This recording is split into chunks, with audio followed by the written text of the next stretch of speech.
नमस्कार दोस्तों, मेरा नाम है विमल सिंह। बालाजी स्टडी अड्डा में आपका स्वागत है। यूपी ट्रिपल एससी पेट के एग्जाम के लिए प्रैक्टिस सेट हम आपको करा रहे हैं। तो कल आपका पेपर है 24 तारीख को। सभी को सबसे पहले तो पेपर के लिए जो है वो ढेर सारी शुभकामनाएं। सेट नंबर 13 जो है हमारा चल रहा था। इससे पहले हमने इसका सेकंड पार्ट देखा था। साइड माई बटन में पिछला वाला वीडियो आपको मिल जाएगा। आज हम इसका लास्ट पार्ट देखेंगे, पार्ट नंबर 3। ग्राफ वाले क्वेश्चन हम ऑलरेडी जो है काफी करा चुके हैं। तो आज के प्रश्न नंबर 51 से 75 तक प्रश्न देखेंगे। लास्ट में एक प्रश्न हम आपसे भी पूछेंगे। तो चलिए शुरू करते हैं। प्रश्न नंबर 51 से प्रश्न आपका है कि हिंदी नाटक अंधेर नगरी जो है इसके रचयिता जो है आपको बताना है कौन है। मुंशी प्रेमचंद, भारतेंदु हरिश्चंद्र, मुद्रा राक्षस या फिर धर्मवीर भारती। बताइए इन चार ऑप्शन में से कौन सा जो है वो सही होगा। तो ऑप्शन एबीसीडी में से आंसर की बात करते हैं। आपका भारतेंदु हरिश्चंद्र बिल्कुल सही होगा। ट्रिक मैंने रचनाओं की बताई थी आपको, तो नहीं देखी आपने, बालाजी स्टडी अड्डा रचनाएं करके सर्च कीजिएगा, आपको पूरी कंप्लीट प्लेलिस्ट जो है वो मिल जाएगी। अंधेर नगरी जो है वो भारतेंदु हरिश्चंद्र जो है इनकी रचना है और इनकी भारत दुर्दशा रचना है। मुंशी प्रेमचंद जो है इनकी रचने की बात करें तो गोदान है, कर्म भूमि है, गबन है, रंग भूमि है। धर्मवीर भारती जो है इनकी रचना जो है उसमें गुनाहों का देवता, सूरज का सातवां घोड़ा, अंधा युग, इस टाइप से रचनाएं हैं। मुद्रा राक्षस जो है ये खुद एक रचना है और ये जो है वो विशाख दत्त की जो है वो रचना है। 52 प्रश्न है, मधुबनी कला कहाँ प्रसिद्ध है। तंजौर, मिथिला, हैदराबाद, भुवनेश्वर। सीटेट के कोर्स में भी आपके था, यदि आपने सीटेट जो है वो उसकी तैयारी की थी, क्योंकि मैंने उस पर बेस्ड क्वेश्चन कराए थे। तो बताइए इन चार ऑप्शन में से कौन सा सही होगा। आंसर की बात करते हैं तो आपका ऑप्शन मिथिला जो है वो बी वाला ऑप्शन बिल्कुल सही होगा। भारतीय लोक चित्र जो है उसकी एक प्रसिद्ध शैली है मधुबनी। बिहार जो है उसके मिथिला, दरभंगा, मधुबनी, नेपाल के कुछ क्षेत्र उनमें जो है ये प्रसिद्ध है। तो मेन बिहार में उसके अंतर्गत मिथिला। साथ ही साथ ये जो चित्रकारी है स्टार्टिंग में, प्रारंभ में जो है रंगोली के रूप में प्रसिद्ध थी, फिर धीरे धीरे दीवारों पर, कपड़ों पर भी जो है वो ये की जाने लगी है। बी वाला आंसर आपका हो जाएगा। 53 प्रश्न है, निम्नलिखित में से क्या आपको बताना है एक ग्रीन हाउस गैस जो है वो नहीं है। जल वाष्प, nitrous oxide, ozone, carbon mono oxide. बताइए इनमें से कौन सा सही होगा।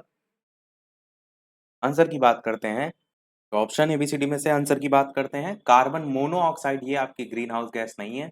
जलवाष्प भी है, नाइट्रस ऑक्साइड भी है और ओजोन भी है। मीना का जलवा और ग्रीन हाउस गैसेस काफी बार मैंने ट्रिक आपको जो है वो बताई है। और ग्रीन हाउस गैस की संकल्पना जो है वो किसने दी थी और कब दी थी, तो वो भी आप याद जरूर रखिएगा। 1824 ईस्वी में जोसेफ फोरियर जो है उन्होंने दी थी। जोसेफ फोरियर जो है उन्होंने परिकल्पना दी थी ग्रीन हाउस गैस की संकल्पना। 54 प्रश्न है, सर्वप्रथम पारिस्थितिक तंत्र शब्द का जो प्रयोग है वो किया था एजी टांसले ने, बोर ने, जे थॉमसन ने या फिर न्यूटन ने। बताइए इनमें से कौन सा सही होगा। तो सर्वप्रथम पारिस्थितिक जो तंत्र है उस शब्द का प्रयोग एजी टांसले जो है इन्होंने किया था। पारिस्थितिक जो तंत्र है इसको हम क्या कहते हैं, इकोसिस्टम जो है वो कहते हैं। और इनकी पुस्तक थी जिसका नाम था इकोलॉजी। इनकी पुस्तक एजी टांसले की इनकी पुस्तक थी जिसका नाम था इकोलॉजी। इकोलॉजी जो इनकी पुस्तक थी 1935 में प्रकाशित हुई थी। इसी में ही इन्होंने सर्वप्रथम प्रयोग जो है वो ये जो शब्द था पारिस्थितिक तंत्र, इसका प्रयोग जो है वो किया था। पारिस्थितिक तंत्र जो है वो आपका पौधे, जीव जंतु, भौतिक पर्यावरण, इनको जब मिला दिया जाता है सामूहिक रूप से आप कहेंगे तो वो आपका पारिस्थितिक तंत्र जो है वो कहलाता है। अगला देखते हैं आपका 55 प्रश्न कि नेपाली भाषा मुख्य रूप से किस राज्य में जो है वो बोली जाती है। कर्नाटक, राजस्थान, सिक्किम, आंध्र प्रदेश। बताइए कौन सा सही होगा। तो बताइए नेपाली मुख्य भाषा रूप से, जो नेपाली भाषा है वो मुख्य रूप से जो है वो किस राज्य में जो है वो बोली जाती है। आंसर की बात करते हैं इन चारों ऑप्शन में से, तो कर्नाटक आपका बिल्कुल सही हो जाएगा। कर्नाटक राज्य में जो है वो बोली जाती है। परंतु कर्नाटक आपका क्यों होगा, सिक्किम आपका सही होगा, कर्नाटक नहीं। सिक्किम जो है क्योंकि ये पूर्वोत्तर भारत जो है उसका एक प्रमुख राज्य है। राजधानी सिक्किम की क्या है, गंगटोक है। और इसी राज्य में जो है मुख्य रूप से नेपाली भाषा जो है वो बोली जाती है। क्योंकि ये जो राज्य है इसकी जनसंख्या का अधिकांश भाग जो है या अधिकांश हिस्सा नेपाली समुदाय से जो है वो संबंधित है।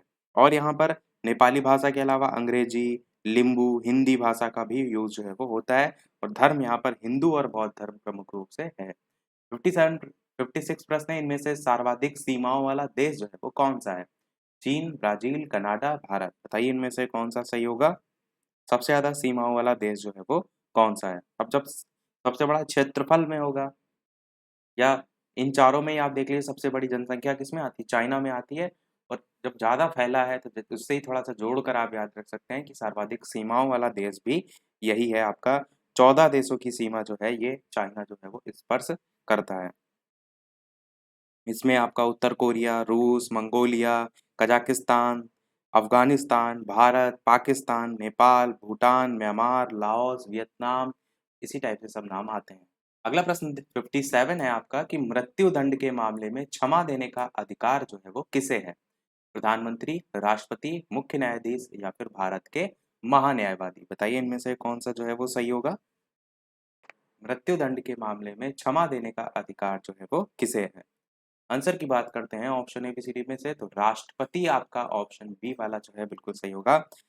राष्ट्रपति को अनुच्छेद 7(2), मैंने ट्रिक बताई ना, 7 और 2 यानी 7 और 2 72 आर्टिकल में जो है आपका ये अधिकार होता है कि किसी भी जो अपराधी है उसको फांसी वगैरह हुई है तो उसको क्षमादान जो है वो देने का अधिकार होता है। साथ ही साथ सजा केवल कम करने का भी होता है, स्थगित करने का भी होता है और पूरी तरीके से क्षमा करने का भी अधिकार होता है। 58 प्रश्न है, मथुरा कला जो स्कूल है कब अपने शिखर पर जो है वो पहुंचा? वैदिक काल में, मौर्य काल में, मुगल काल में, कुषाण काल में। बताइए इनमें से कौन सा सही होगा? आंसर की बात करते हैं option A B C D में, तो आपका कुषाण काल बिल्कुल जो है वो सही होगा। तो मथुरा कला स्कूल है ये आपका कुषाण काल में अपने सर्वोच्च शिखर पर जो है वो पहुंचा था। इसमें लाल बलुए पत्थर का जो है वो प्रयोग हुआ था और ये जो कला है इसमें आध्यात्मिकता देवताओं की मूर्तियां जो है वो उसमें दिखती हैं और ये जो मूर्तियां उनको भारी भरकम कपड़े से जो है वो ढक दिया जाता था। और यहाँ पर सभी धर्मों के देवी देवताओं की मूर्तियां जो है वो बनी हुई हैं। 59 प्रश्न है, राष्ट्रीय सांख्यिकी कार्यालय द्वारा हाल ही में जारी आंकड़े के अनुसार वित्त वर्ष 2020-21 की दूसरी तिमाही जुलाई सितंबर के में जो है भारत की वृद्धि दर कितनी रही ये आपको बताना है। 7%, 7.5%, 8% या 8.5%, कौन सा इनमें से सही होगा? आंसर की बात करते हैं तो 7.5% आपका ये जो है वो वृद्धि दर रही थी। 60 नंबर प्रश्न है, रक्षा मंत्री राजनाथ सिंह ने हाल ही में एंटी सैटेलाइट जो मिसाइल है उसके मॉडल का अनावरण जो है वो किया है। भारत ने जो है इस मिसाइल का परीक्षण किस वर्ष किया था ये आपको जो है वो बताना है। तो आंसर की बात करते हैं option A B C D में से, तो भारत ने मिशन शक्ति जो है उसके तहत एंटी सैटेलाइट मिसाइल का सफल परीक्षण किया था 27 मार्च 2019 को। तो 2019 आपका आंसर यहाँ पर हो जाएगा। और ये जो परीक्षण था वो उड़ीसा स्थित एपीजे अब्दुल कलाम जो परीक्षण स्थल है वहां से जो है वो किया गया था। इस मिसाइल के जरिए पृथ्वी की जो निचली कक्षा है उसमें एक उपग्रह जो है उसको अचूक निशाना लगाकर ध्वस्त किया गया था। 61 प्रश्न है, विश्व में किसी भी देश में सबसे लंबे समय तक पद पर रहने वाले शेख खलीफा बिन सलमान अल खलीफा ये जो है वो किस देश के प्रधानमंत्री जो थे जिनका हाल ही में जो है वो निधन हो गया? काफी चर्चा में रहे थे। बताइए इनमें से कौन सा सही होगा? साथ ही साथ वीडियो पसंद आए तो लाइक भी सभी लोग अवश्य करते रहिएगा। ऑप्शन एबीसीडी में से आंसर की बात करते हैं तो आपका बहरीन जो है वो बिल्कुल सही हो जाएगा। 24 नवंबर 1935 को बहरीन के शाही परिवार में जो है जो शेख, यहाँ पर नाम लिखा है शेख खलीफा बिन सलमान अल खलीफा, इनका जो है वो जन्म हुआ था। और 1971 15 अगस्त 1971 को बहरीन की स्वतंत्रता से एक वर्ष पूर्व शेख खलीफा जो है उन्होंने पदभार ग्रहण किया था। और ये फिर 3 दशक से अधिक समय तक बहरीन के जो भी राजनीतिक मामले हैं, आर्थिक मामले हैं, उसमें एक महत्वपूर्ण भूमिका इन्होंने निभाई थी। अगला प्रश्न है, स्वदेश विकसित जो पहली निमोनिया की वैक्सीन है, निमोसिल जिसका नाम है, इसका निर्माण करने वाली कंपनी जो है वो कौन है? Serum institute of India, Zydus Cadila, Bharat biotech या फिर सिप्ला इंडिया। बताइए इनमें से कौन सा सही होगा? आंसर की बात करते हैं ऑप्शन एबीसीडी में से, तो आपका पहला ऑप्शन यहाँ पर सीरम इंस्टीट्यूट ऑफ इंडिया जो है वो बिल्कुल सही होगा। निमोनिया के उपचार के लिए स्वदेश में जो है वो विकसित ये पहली वैक्सीन है जिसका नाम है निमोसिल। निमो से निमोसिल है और निमोसई निमोनिया है, दोनों ऐसे करके भी आप याद रख सकते हैं। 63 प्रश्न है, मध्य प्रदेश के किस शहर को हाल ही में यूनेस्को की विश्व धरोहर शहरों की सूची में शामिल किया गया है? ग्वालियर, ओरछा, खजुराहो और इस टाइप से 4 ऑप्शन है, कौन सा सही होगा? आंसर की बात करते हैं तो आपका पहला और दूसरा जो है यहाँ पर सही होगा। पहला यानी कि ग्वालियर और दूसरा यानी कि ओरछा, तो इन दोनों को शामिल किया गया है। 64 प्रश्न है, प्रधानमंत्री नरेंद्र मोदी G7 शिखर सम्मेलन में शामिल होंगे। इस संदर्भ में निम्न कथन दे रखे हैं, यहाँ पर कौन सा सत्य है? G7 दुनिया की 7 सबसे बड़े लोकतांत्रिक देश जो है उनका समूह है। दूसरा कह रहा है कि भारत जो है G7 के संस्थापक सदस्यों में से है। तीसरा कह रहा है 2021 में होने वाला जो 46वां G7 शिखर सम्मेलन है उसकी मेजबानी ब्रिटेन कर रहा है। तो आपको बताना क्या है? आपको बताना है इन तीनों में से कौन सा कथन सत्य है। G7 शिखर सम्मेलन में शामिल होंगे प्रधानमंत्री नरेंद्र मोदी इसके संदर्भ में। तो जो G7 है वो दुनिया की 7 सबसे विकसित अर्थव्यवस्था वाले देश जो हैं उनके समूह के जो है वो रूप में जाना जाता है। तो लोकतांत्रिक देश का समूह नहीं आप कहेंगे, सबसे विकसित अर्थव्यवस्था वाले जो देश हैं उनका समूह है। पहला वाला यहाँ पर कट जाएगा, जिसमें America, Canada, Britain, France, Germany, Italy और जापान जो है वो आता है। तो भारत इसमें नहीं आता है, मैंने सभी नाम बताया उसमें भारत नहीं आया, तो दूसरा भी आपका कट जाएगा। और तीसरा वाला आपका सही है, 2021 में होने वाला जो आपका 46वां G7 शिखर सम्मेलन है उसकी जो मेजबानी है वो ब्रिटेन जो है वो कर रहा है। ब्रिटेन ने भारत, दक्षिण कोरिया और ऑस्ट्रेलिया जो है उसको G7 राष्ट्रों के साथ शामिल करने का प्रस्ताव जो है वो दिया था। तो आपका यहाँ पर आंसर केवल तीसरा बी वाला ऑप्शन सही हो जाएगा। 65 प्रश्न है, मुक्त आकाश संधि हाल ही के दिनों में सुर्खियों में जो है वो रहा है। इस संधि के संदर्भ में निम्न में से कौन सा कथन सत्य है, आपको बताना है। यह संधि अमेरिका और रूस सहित 35 देशों के बीच हवाई निगरानी से संबंधित है। रूस और अमेरिका इस संधि से अलग हो गया। इस संधि में नाटो जो है उसके सदस्य देश भी शामिल है, इस टाइप से यहाँ पर दे रखे हैं। बताना आपको है सही कौन सा होगा। आंसर की बात करते हैं तो आपका डी वाला यानी पहला, दूसरा, तीसरा तीनों ही आपके जो है वो सही हैं। किसके संदर्भ में? मुक्त आकाश संधि, ओपन स्काईज ट्रीटी जो है इसके संदर्भ में। 66 प्रश्न आपका, सौर ऊर्जा जो क्षेत्र है उसमें सहयोग के लिए भारत के साथ समझौता ज्ञापन पर हस्ताक्षर करने के लिए कौन सा देश था जिसको केंद्रीय मंत्रिमंडल जनवरी 2021 में मंजूरी जो है वो दी गई? इसके क्षेत्र में, सौर ऊर्जा क्षेत्र में 4 नाम दे रखे हैं, बताइए इनमें से कौन सा सही होगा। आंसर की बात करते हैं ऑप्शन एबीसीडी में से, तो उज्बेकिस्तान आपका यहाँ पर जो है वो बिल्कुल सही होगा। इसके साथ भारत और उज्बेकिस्तान जो है इसके मध्य जो है समझौता ज्ञापन जो है उस पर हस्ताक्षर को मंजूरी मिली है। इसमें शामिल संस्थाएं जो है वो NISE है और भी हैं अलग अलग, पर नाम जरूर ध्यान रखिएगा उज्बेकिस्तान। 67 प्रश्न है, आपदा प्रबंधन में उनके योगदान के लिए कौन सी संस्था है जिसको सुभाष चंद्र बोस आपदा प्रबंधन पुरस्कार 2021 जो है वो प्रदान किया गया? टाटा सामाजिक विज्ञान संस्थान, sustainable environment and ecological development society, human empowerment organisation या फिर पीपल इन नीड, बताइए कौन सा सही होगा।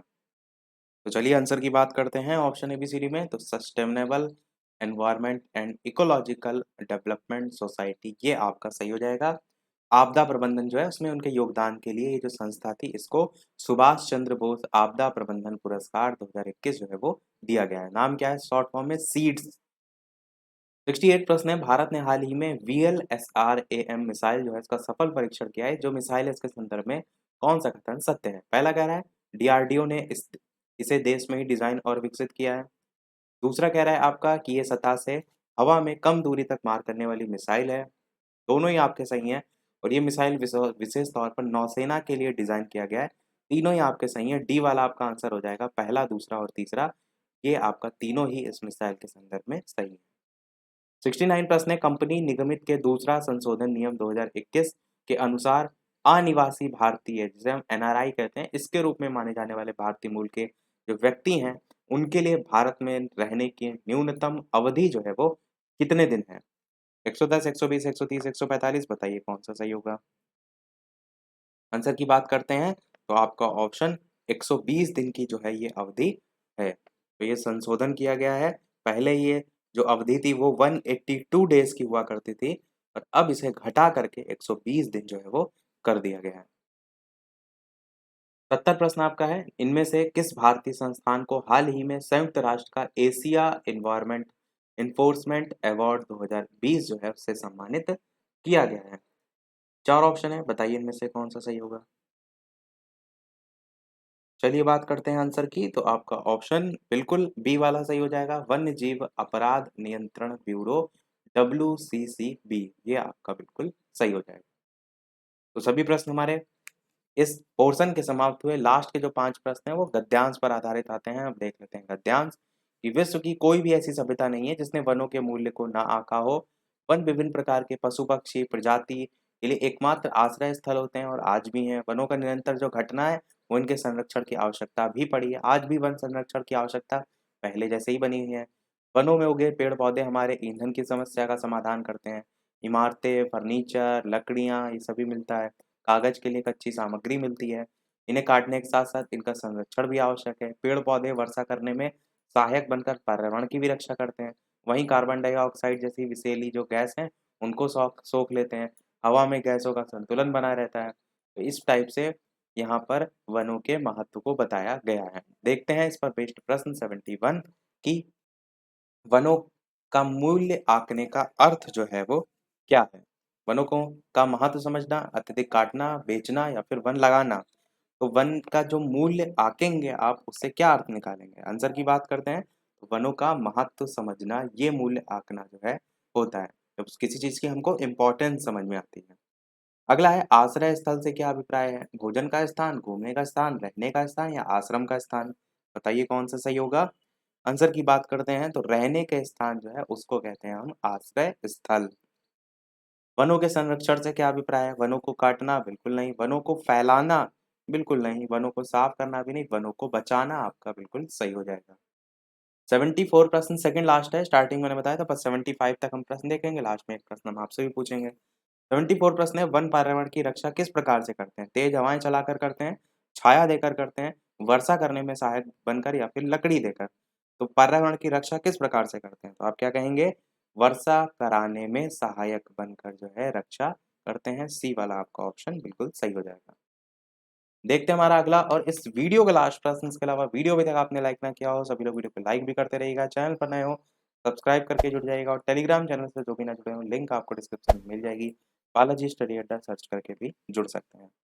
लास्ट प्रश्न है, नदियों में जलधारा किसके कारण प्रभावित हो रही है? वनों के कारण, धरती के कारण, किसानों के कारण या फिर समुद्र के कारण? तो आप क्या कहेंगे इन चारों ऑप्शन में से कौन सा सही होगा?